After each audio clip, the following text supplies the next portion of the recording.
গ্রন্থাগারিক। আজ 5ই ফেব্রুয়ারি জাতীয় গ্রন্থাগার দিবস। এই উপলক্ষে আমি পাঠ প্রতিক্রিয়া বলতে চাই আমার প্রিয় লেখক হুমায়ূন আহমেদের লেখা আজ আমি কোথাও যাব না বইটি নিয়ে।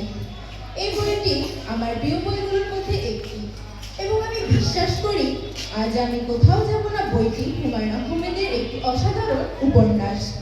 এই বইটি আমাদের নিয়ে যায় এক অজানা জগতে, যেখানে আমরা আমাদের নিজেদের জীবনের গল্প খুঁজে পাই। উপন্যাসটির কেন্দ্রীয় চরিত্র অমিত, যে এক অসম্ভব প্রতিভাবান যুবক।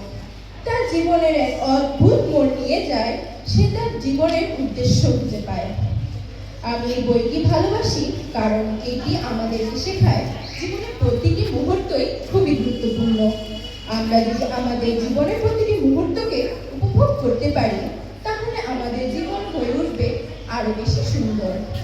এই বইটির আরেকটি দিক যা আমাকে আকর্ষণ করে তা হলো হুমায়ূন আহমেদের লেখার শৈলী।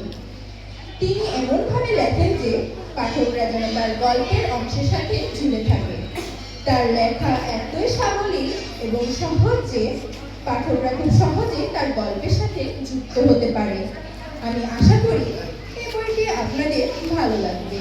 এটি আপনাদেরকে জীবনের প্রতিটি দৃষ্টিভঙ্গি দেবে এবং আপনাদেরকে শেখাবে যে জীবনের প্রতিটি মুহূর্তই খুবই গুরুত্বপূর্ণ।